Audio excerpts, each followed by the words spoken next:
저는 오늘 이 구절 말씀이 우리가 민수기를 쭉 보니까 이번 말씀이에요. 그래서 일주일 동안 사실 이 말씀을 묵상하면서 사실 이제 목사들이 말씀을 준비하다 보면 어떤 본문은 이거 설교거리가 없네 하는 본문이 있어요. 이게 이거 어떡하나, 이거를 넘어갈까 뭐 이런 생각도 하고 그렇게 했거든요. 묵상을 하면서 저는 참 재밌게 묵상을 하고 이 말씀 속에서 오늘 여러분과 나눌 말씀들을 보물을 캐듯이 저는 참 기쁘게 말씀을 막 여기저기 찾아보면서 했어요. 이 말씀을 같이 나누면서 여러분도 은혜를 받는 시간이 됐으면 좋겠습니다. 문제는 여기에 핵심은 그거예요. 요셉의 아들 므낫세의 후손들 가운데 쭉 자식들이 여럿이 있잖아요. 여럿이 있는데 헤벨의 족속 가운데 슬로브앗이라는 아들이 태어났는데 그 다음에는 아들이 없는 거예요. 딸들만 5을 낳았어요. 슬로브앗이. 그러니 여러분, 딸들만 있으면 남자 중심의 씨족이 연결해서 여러분 더 이상 자손이 퍼져가지를 못하잖아요. 시집가는 딸들만 있으면. 그러니까 이스라엘의 거기에도 마찬가지지만 딸들에게는 기업을, 다시 말하면 상속을 안 주는 거예요. 그러니까 이 슬로브앗의 5딸들이 이건 좀 억울하다. 아주 5딸들이 똑똑했던 것 같아요. 그래서 모세에게 아니 아들이 없다고, 우리 아버지가 아들이 없다고 아버지의 대가 여기서 끊어지면 되겠습니까?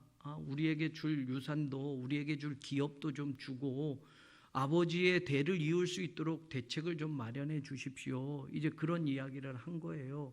그러고서 그것들이 오늘 이야기가 진전이 됐는데, 이 말씀을 가만히 읽어보면 우리에게 주는 귀중한 깨달음이 있는 거예요. 여러분들 보세요. 4절에 보면 이제 말씀드린 대로 어찌하여 아들이 없다고 우리 아버지의 이름이 그의 종족 중에서 삭제되리이까? 우리 아버지의 형제 중에서 우리에게 기업을 주소서. 딸들만 있으니 이제 아버지의 씨가, 아버지의 후손들이 더 이상 연결이 안 되는 거예요. 그러니 이걸 5딸들이 모세에게 와서 말했어요. 근데 5절 보세요. 5절 보면 모세가 그 사연을 어떻게 했다? 여러분, 모세는 위대한 지도자예요. 그리고 지금 이스라엘 백성들 근 40년을 이끌어 왔어요. 그러면 관례적으로 그래? 모세가 나름대로 판단할 게 있을 거예요. 모세가 나름대로 이 정도는 모세의 권한으로 그래, 그렇게 하마, 어떻게 하든지 대책을 세워보마, 뭐 이럴 수도 있는데, 모세는 그 이야기를 듣자마자 어떻게 했다? 하나님께 아뢰었다. 제가 목사로서 여기서 한 가지 교훈을 받는 거예요. 그래, 목사도 목회하다 보면 목사의 권한이 있잖아요. 목사가 이렇게 하고 또 저렇게 합시다 할 수도 있거든요. 그런데 성도들의 문제나 혹은 교회의 문제 속에서 나는 과연 하나님께 그 사연들을 가지고 가는 모세와 같은 목사인가? 작은 거든 큰 거든 내가 생각하고 이건 내가 알아서 결정하고 이건 좀 큰 거니까 하나님께 묻고 뭐 이런 게 아니라 어떤 거든 내가 하나님께 먼저 아뢰는 그런 목회자인가? 모세는 저보다 훨씬 뛰어난 지도자잖아요. 그러면 나름대로 모세가 안 돼라고도 할 수 있고, 야 그건 옛날부터, 아니 그건 우리 법으로, 율법으로 그렇게 해놓은 거야. 그러니 니네들 무슨 소리야, 안 돼. 여자들에겐 줄 수 없어. 관습적으로 그리고 법대로 그렇게 해 버릴 수도 있어요. 유대인의 율법에는 여자에게는 안 주는 거예요. 그러니까 이 5딸들이 똑똑한 거예요. 우리에게도 좀 줘서 우리 아버지의 대가 끊어지지 않게 좀 해주십시오 라고 이야기를 하니까 모세가 이 정도는 자기가 판단해도 되고 이 정도는 우리의 관습이 있고 법이 있으니 안 돼 라고도 할 수도 있는데, 그 사연을 가지고 어떻게 했다? 하나님께 아뢰었다. 멋있잖아요. 저도 이런 목사 되고 싶어요, 여러분. 저만 아니라 여러분도 그러셔야 돼요. 이 정도는 내가 다 알아서 할 수 있는 거야. 그리고 큰 것만, 뭐 하나님 100억짜리 사업만 해결해 주십시오, 이것만 하나님께 가서 아뢰지 말고 작은 것도 내 일상의 하나하나의 일도, 아니 하루를 시작할 때만도 하나님, 오늘 내가 하루를 살면서 내 말이나 내 행동으로 내가 먼저 하나님보다 앞서가지 않게 해주십시오. 우리도 그렇게 살잔 말이죠. 작은 사연도 하나님께 아뢰자. 자, 보세요. 그랬더니 6절에 보세요.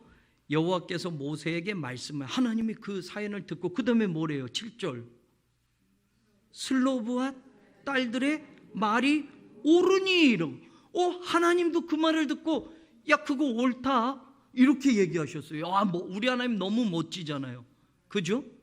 야 그건 내가 율법으로 정해놨잖아. 그리고 다 얘기했잖아. 남자들에게 이렇게 주고 이렇게 하라고 그랬잖아. 그런데 하나님이 모세가 그 사연을 이야기하니까 슬로브와 딸들의 말이 옳다. 하나님도 이렇게 얘기하셨어요.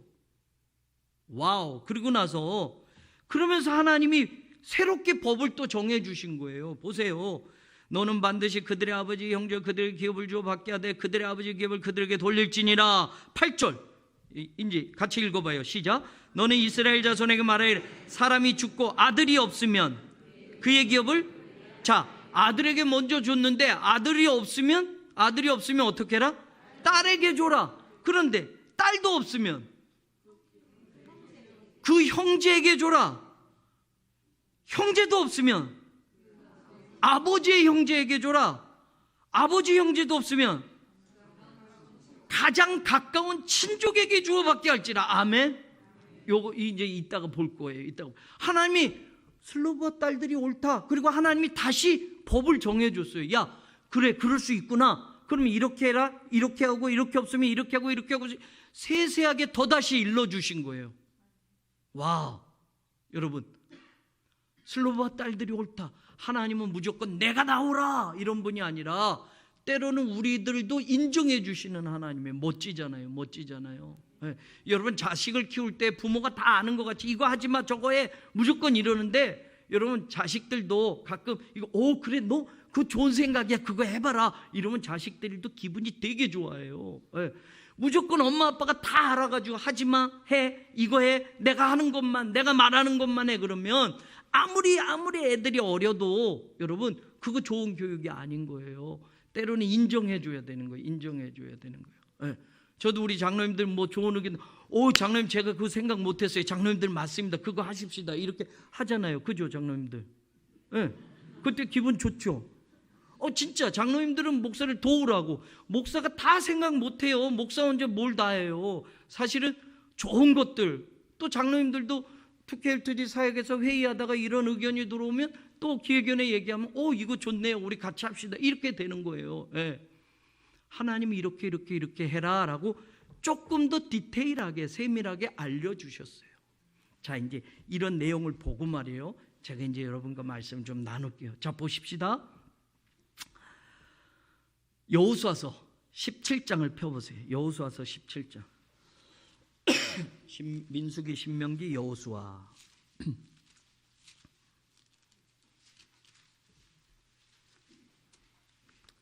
17장 1절부터 6절까지 읽을 거예요. 1절부터 6절까지. 그런데 여러분 보세요. 5절 6절 같이 읽어봐요. 5절 6절 먼저. 5절 6절 같이 시작. 요단 동쪽 길르앗과 바산 외에 므낫세에게 몇 분깃이?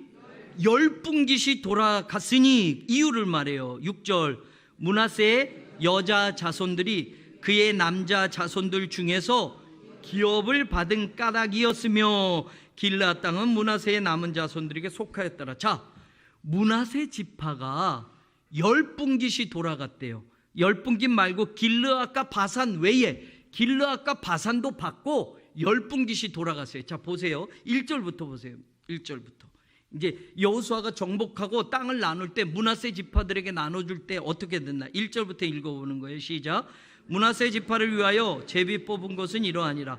므낫세는 요셉의 장자였고 므낫세의 장자 마길은 길르앗의 아버지라. 그는 용사였기 때문에 길르앗과 바산을 마길은 어디를 받았다? 길르앗과 바산. 아까 5절에 요단 동쪽 길르앗과 바산 외에 라고 했으니까 길르앗과 바산은 누가 받았다고? 므낫세 후손 중에서 마길이 받았다고. 마길을 족속이 받았다고요. 그 다음에 보세요. 2절 므낫세의 남은 자손을 위하여 그들의 가족대로 제비를 뽑았는데 므낫세의 후손들이에요. 그들은 곧 아비에셀의 자손 하나 나왔죠. 그 다음에 헬렉의 자손, 그 다음에 아스리엘의 자손, 그 다음에 세겜의 자손, 그 다음에 헤벨의 자손, 그 다음에 스미다의 자손이니, 그럼 자손이 몇이에요? 여섯이에요. 여섯이에요. 그런데 보세요. 그들의 가족대로 요셉의 아들 므낫세의 남자 자손들이며, 그런데 3절 보세요. 3절 헤벨의 아들 길르앗의 손자 마길의 증손 므낫세의 연손 슬로부앗은 아들이었고 딸뿐이요. 자, 헤벨의 자손에는 결국은 아들이 없게 됐어요. 6 자손인데 5 자손 남자들은 다 가졌고 헤벨의 자손은 6번째인데 아들이 없게 됐어. 아들이 없게 됐는데 그 다음에 슬로부앗은 아들이 없어서 딸인데 딸들이 몇 명? 아까 읽었어요. 우리가 민수기에서 5, 말라, 노아, 호글라, 밀가, 디르사 5명이래요. 그래서 그들이 제사장 엘레아살과 눈의 아들 여호수아와 지도자 앞에 나와서 말하기를 여호와께서 모세, 아까 민수기 말씀에 기업을 주라 하셨다며 여호와의 명령 그들의 아버지 형제들 중에서 기업을 줌으로 어떻게 됐다? 전부 몇 분깃을 므낫세가 받았다? 10분깃을. 어떻게? 아까 남자 자손이 6 자손이에요. 남자에게 주는 건데 5 자손은 받고 헤벨의 자손은 아들이 없어서 딸들이 5이 되니까 5분깃을 또 받게 된 거예요. 이해가 되죠? 원래 아들만 하면 6분깃을 받는 것으로 끝나는 거예요. 그런데 헤벨의 자손의 슬로부앗의 딸이 5이 되고 모세에게 이야기한 게 하나님도 옳다 해가지고 그 분깃 나눠주라 그랬더니 전부 므낫세 자손이 6분깃을 받아야 되는데 딸들까지 해서 헤벨의 자손이 5분깃을 받게 된 거예요. 여러분, 공평하게 5분깃을 슬로부앗의 딸들이 받았단 말이에요. 네. 믿으십니까? 네. 5분깃, 6분깃 받고 끝날 므낫세 자손이 슬로부앗의 딸들에게 5분깃을 주므로 므낫세 자손이 10분깃을 받았고 마길은 요단 동쪽 편을 받았단 말이에요. 그래서 지금 이 말을 보면 여러분, 하나님의 말씀에 옳다라고 인정하고 이 법을 세세하게 이야기하면서 여러분, 므낫세 자손들이 10분깃을 받게 되었다. 남자 자손들과 똑같이 동등하게 받았다라는 거예요. 아멘. 여러분들 유산 있으면 딸들도 똑같이 물려주세요. 아멘. 아들 더 주지 말고. 진짜로요. 성경적이잖아요. 그죠? 근데 아들 더 줄걸? 조금 어른들은 똑같아요? 근데 아들 더 줄 것 같아. 아니에요. 저는 딸 더 많이 줄 것 같아요. 있으면. 자, 보세요.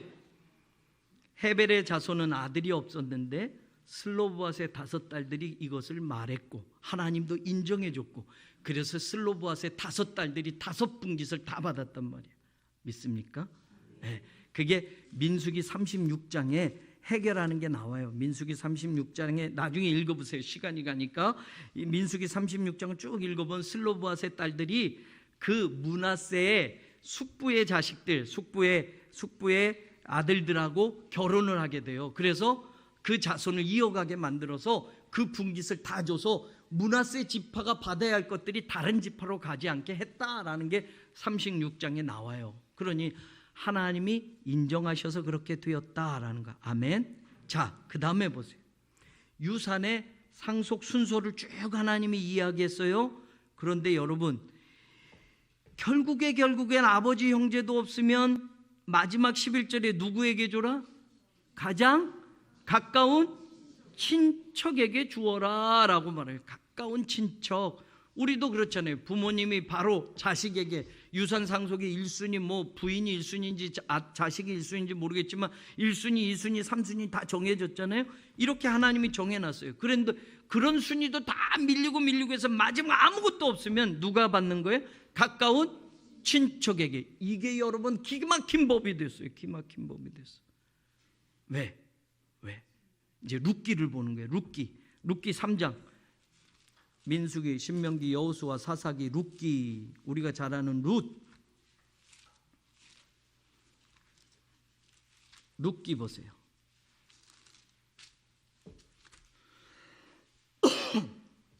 룻기 3장 12절. 우리가 아는 대로 여러분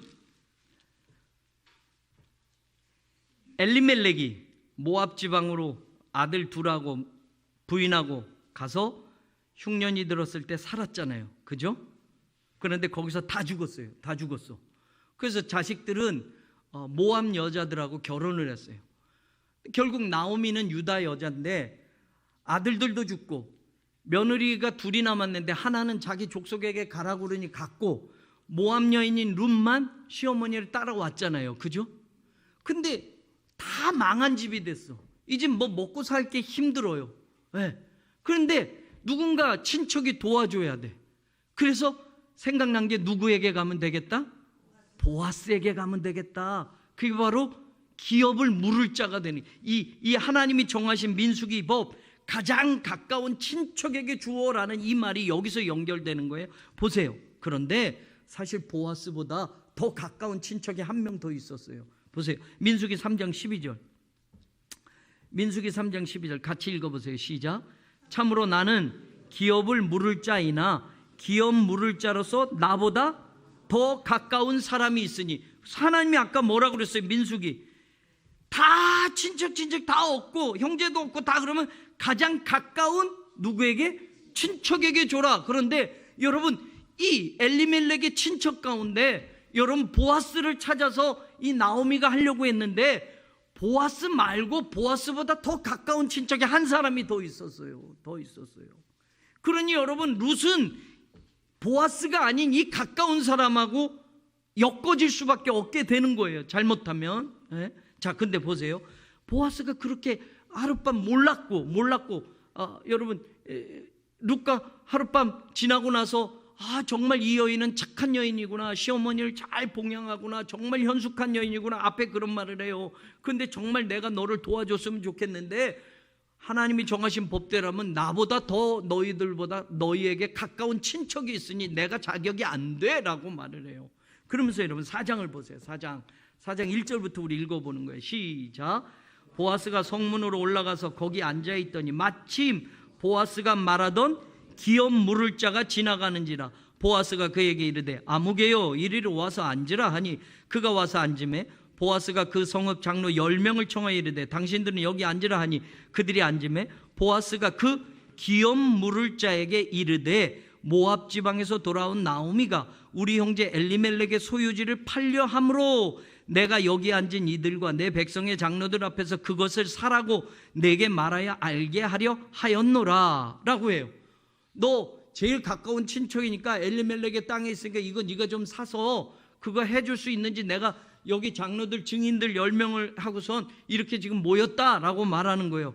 네가 만약에 그럴 뜻이 있으면 그렇게 해라고 얘기하는 거예요. 4절. 만일 네가 물으려면 물으려니와 만일 네가 물으지 아니하려거든 내게 고하여 알게 하라. 네 다음은 가장 가까운 친척으로는 순번에서 밀리는 거예요. 네 다음은 나다. 그 외에는 없다. 가장 가까운 친척이 2명인데 여러분 보아스보다 더 가까운 친척이 1명이 있는 거예요. 그러니 법대로 안 되는 거예요. 보아스가 아무리 원해도. 그래서 여러분 너가 물으려면, 우리말로 물으다 하니까 여러분 안 한다라는 뜻이지만 이게 아니에요. 물으다라는 말은 redeem, 구원한다, 내가 도와주겠다 이런 뜻이에요. 우리말로는 기업 물으다라고 이렇게 이야기하는데 이건 물으다, 안 해 이런 뜻이 아니라 도와준다라는 뜻이에요. 우리말로 이렇게 번역을 해놔서 좀 그런데 네가 도와줄 수 있으면 네가 도와줘라 라고 얘기하는 거예요. 엘리멜렉의 땅은 있지만 그거 가지고 지금이야 땅 팔면 되지만 그 땅 가지고 아무것도 못하는 거예요. 과부들이. 그니 그 땅을 네가 사든지 사서 도와주려면 도와줘라 라고 말을 해요. 그러니까 그 사람이 들었어요. 4절 하반절 뭐래요? 그가 이르되 내가 물으리, 내가 할게 라고 한 거예요. 내가 도와줄게, 내가 그 땅 살게 라고 한 거예요. 그 땅 살게 라고 했어요. 근데 문제는 5절, 그 땅을 사는 게 중요한 게 아니라 이게 중요한 거예요. 보아스가 이르되 네가 나오미 손에서 그 밭을 사는 날에 곧 죽은 자의 아내 모압 여인 룻에게서 사서 그 죽은 자의 기업을 그의 이름으로 세워야지. 남자가 죽었으니 그 다음 족속이 안 생기는 거잖아요. 그런데 아까 슬로브앗의 딸들이 그 이야기를 한 거예요. 우리 아버지가 아들이 없어서 우리 아버지의 그 후손들이 여기서 끊어지는 게 말이 됩니까? 라고 해서 슬로보아스의 딸들이 숙부의 아들들하고 결혼해서 그 자손을 이어가잖아요. 그러니까 보아스가 사는 게 중요한 게 아니라 네가 사서 어떻게 해라? 죽은 자의 기업을 그의 이름으로 어떻게 해라? 그냥 사주는 거지. 사주고 돈 주고 그 기업은 누구 거예요? 네 거 아니고 그 사람들 거가 되는 거예요. 이해가 되죠? 이게 하나님 정하신 법이에요. 그렇게 말했어요. 그랬더니 6절 그 기업 물을 자가 이르되 나는 내 기업에 손해가 있을까 하여 나를 위하여 물으지 못하노니 내가 물을 것을 어떻게 해라? 네가 물으라. 나는 물을. 야, 내가 미쳤다고 내 돈 내고 그거 사고 걔네들한테 다 줘? 나 손해 나는 거 싫어. 나 안 할래. 그러니 나 다음 니니까 네가 해 라고 얘기한 거예요. 이해됐죠? 제가 조금 말이 투박해요. 네. 자, 그랬더니 그러려면 옛날부터 법이 있었대요. 뭐 어떻게 하냐? 교환하면 확정에 그 사람이 신을 벗어서 이웃에게 줘야만 그게 증표가 되는 거예요. 증명한 7절에 그게 신 벗어서 나한테 보여주면 그게 증거가 되는 거야. 그랬더니 8절 이에 그 기업 물을 자가 보아스에게 네가 너를 위하여 사랑하고 그의 신을 벗어. 그래 네가 해. 그리고 법대로 신 벗어서 증명을 해줬어요. 그랬더니 9절 보아스가 장로들과 모든 백성이 이르되 내가 엘리멜렉과 기럯과 말론에 있던 모든 것을 나오미의 손에서 산 일에 너희가 오늘 증인이 되었고 라고 하면서 말론의 아내 모압의 여인 룻을 사서 나의 아내로 맞아 그 죽은 자의 기업을 그의 이름으로 세워 그의 이름이 그의 형제 중과 그곳 성문에 끊어지지 아니하게 하며 너희가 오늘 증인이 되었다. 자, 드디어 그래서 보아스가 다음 순번이었는데 그 순번을 차지했어요. 그리고 기업 물을 자가 되었어요. 그리고 그 땅을 사주고 그 땅을 그들의 이름으로 세워줬어요. 룻이 보아스의 아내가 된 거예요. 슬로보아스의 딸들이 자기 므낫세 지파의 숙부의 아들들하고 결혼해서 자기 아버지의 씨를 이어간 것처럼 이렇게 됐단 말이에요. 하나님이 슬로보아스의 딸들의 말을 듣고 옳다. 그래 그러면 앞으로 이렇게 해라 라고 이 법이 정해지지 않았으면 이 일이 이루어졌어요? 안 이루어졌어요? 안 이루어졌어요. 안 이루어졌으면 어떻게 됐게? 큰일 났게. 보세요. 자, 보세요. 17절 읽어보세요. 17절 같이 읽어요. 17 룻기 4장 17절 같이 시작.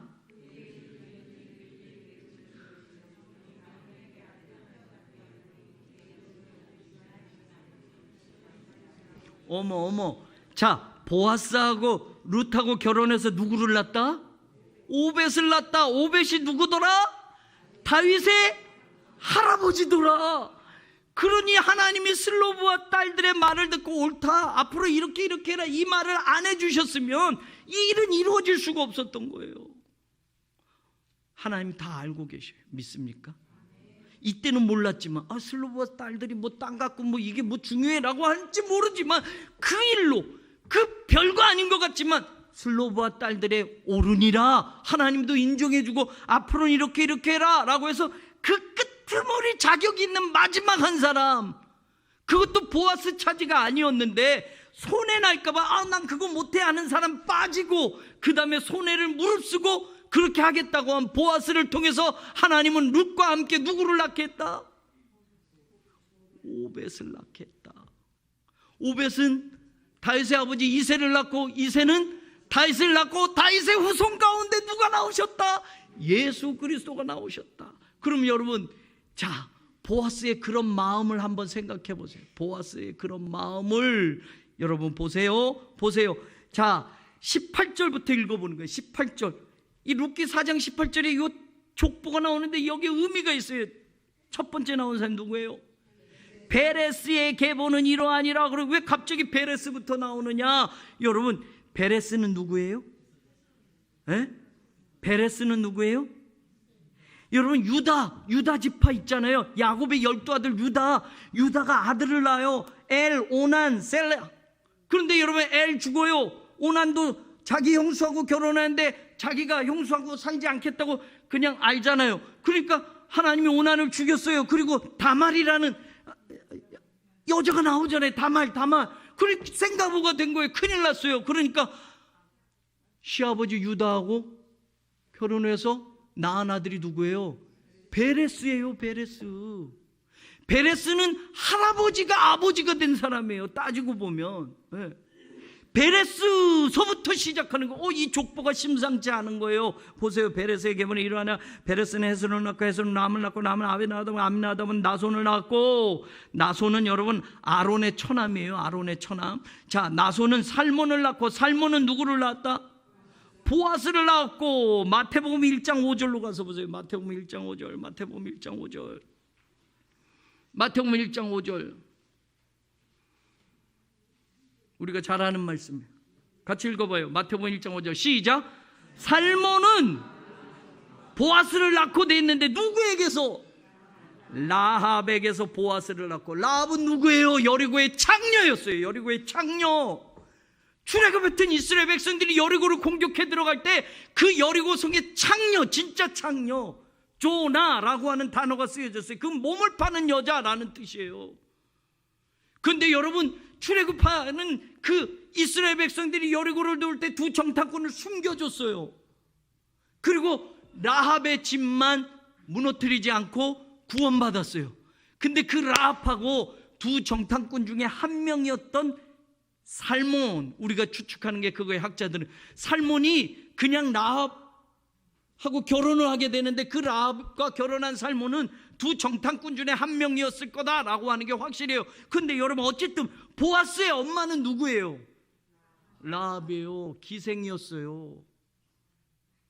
이방 여인이에요. 유대인도 아니에요. 여리고에서 기생이었던 여자예요. 근데 그 라합에게서 보아스를 낳은 거예요. 그러니 보아스는 여러분 알 거 아니에요. 여러분, 내가 모압 여인 룻과 결혼한다는 거, 어쩌면 내 어머니도 그런 과거에 유다 집, 이 이스라엘 집회에 들어오기 전에는 멸망받을 여리고 백성이었고 가나안 족속이었지만 하나님의 지판으로 들어왔잖아요. 이스라엘 지판으로 들어오게 됐잖아요. 그래서 보아스를 낳았잖아요. 그 아버지와 엄마의 사연을 보아스는 누구보다도 잘 알고 있어요. 그러니 여러분, 룻이라는 여인을 자기 아내로 삼는 거 거리낌이 없는 거예요. 그리고 기업 물을 자, 난 내 순번 아니니까 당신 나하고 상관없어, 보통 이럴 수도 있는데, 여러분, 나보다 가까운 사람이 있으니 내가 한번 다 알아서 해보겠소 라고 하면서 보아스는 적극적으로 이 일을 하면서 자기보다 더 가까운 친척이 기업 물을 것을 포기하게 하고, 보아스는 증인들을 세워서 자기가 그 일을 하게 되고, 그리고 룻과 결혼을 하게 되고, 룻을 통해서 다윗의 할아버지를 낳은 거예요. 여러분, 슬로보아스의 딸들이 이렇게 말했던 거 별거 아닌 것 같지만 그걸로 인해서 하나님도 그래, 슬로보아스의 딸들이 옳구나, 그러면 앞으로 이렇게 하자라고 하나님이 다시 정해주신 것, 이 정해주신 법으로 하나님의 역사는 엄청난 일들을 이루어가게 하셨단 말이에요. 나의 하나의 기도가, 여러분, 나의 하나의 간구함이 별거 아닌 것 같지만 하나님의 마음을 바꾸실 수 있고 하나님의 계획을 바꾸실 수 있다면 하나님의 그 엄청난 구원 계획에 나도 쓰임받을 수 있다는 거. 세상적으로 보면 다말이라는 사람도 여러분 별로 따지고 보면 좋은 신분이 아니에요. 여러분, 라합도 마찬가지예요. 룻도 마찬가지예요. 어쩌면 예수님의 족보에 들어올 수조차 없는 여인들 3명이에요. 3명. 근데 이 여인들이 요 짧은 룻기 족보 안에 3명의 여인들의 사연이 다 들어가 있어요. 그리고 이 사연들을 생각해 보면 슬로보아스의 5딸들, 남성 중심의 세상 속에서 여러분, 슬로보아스의 딸들이 이거 좀 우리 억울합니다, 이거 좀 어떻게 좀 해주실 수 없어요? 라고 건의하니 그 건의가 모세가 하나님께 아랬더니 하나님도 그 여자들이 생각이 옳구나, 그래, 그러면 이렇게 해보자 라고 하나님이 바꾸셨고, 하나님이 바꾸신 것에 하나님의 구원의 놀라운 역사는 이렇게 이어져 갔더라. 다윗이라는 사람도 이렇게 해서 태어난 것이고, 여러분, 보아스라는 사람도 이렇게 태어난 것이고, 여러분, 예수님도 이 족보 안에서 우리의 구원자로 예언되어서 태어나시게 된 것이고, 여러분, 1446년 정도, 기원전 1446년이 출애굽했던 해라고 보통 생각을 해요. 15세기, 기원전 15세기. 그럼 여러분, 광야 생활 40년 빼면 1406년 정도가 돼요. 1406년에서 사사시대 350년을 빼요. 예, 그리고 1050년부터 왕국시대 사울이 시작하는 거가 돼요. 그럼 여러분 이 룻기는 사사시대 350년 동안에 일어난 거예요. 그러면 예수님이 태어날 때까지 하면 여러분 1400년 가까운 세월, 그 후에 일어날 일들까지 하나님이 이 역사 속에서 그 일들을 만들어내셨다라는 말이에요. 여러분 놀랍지 않으세요? 오늘 여러분이 우연히 예수 믿고 구원받은 줄 아세요? 하나님의 계획 속에 있는 줄로 믿습니다. 그 구원의 끈이 다말에게도, 라합에게도, 룻에게도, 어떻게 모압 여인이, 어떻게 여리고의 장녀가, 어떻게 시아버지하고, 여러분 그렇게 엮어질 수 없는 그 인생의 인연 속에서 하나님은 그들의 사연들과 그들의 삶을 통해서 하나님은 새로운 구원의 역사를 이루어 가신다면 세상 잘난 사람들이 역사를 바꾸는 게 아니라 어쩌면 별 볼 일 없는 사람들, 그들이 하나님의 손에 붙잡힌 바 된다면 하나님의 놀라운 구원의 역사를 이루는 도구가 되고 시발점도 될 수 있고 여러분 중심도 될 수 있다는 걸 믿으시기를 바랍니다. 흑석동에 있는 그 교회가 세계 교회 역사를 바꿀 날이 있을 것을 믿으십니까? 아멘이 적은 걸 보면 그런 꿈을 가시자고요. 아니 어떻게 285개 이름 중에서 새로운 교회가 될 줄 누가 알았어요? 진짜 아세요? 그 새로운 교회가 누가 기도하면서 냈는데, 그 새로운의 이름 속에는 다음 세대를 키워서 여러분 점점 복음주의 신앙이 흔들려요. 여러분 세상의 문화가 여러분 교회 안에도 들어와요. 동성애 이제는 여러분 다 인정하게 되는 시대가 되어버렸단 말이에요. 교회 안에서도. 여러분 복음주의 신앙을 끝까지 지켜야 돼요. 복음 위의 것은 타협하면 안 돼요. 여러분 그래서 세계 선교 땅끝까지 이르러 나의 증인이 되라, 이것을 이루어내는 그때까지 우리가 주님 오시는 날까지 끝까지 쓰임받는 복된 성도들 교회가 되기를 주의 이름으로 간절히 축원합니다.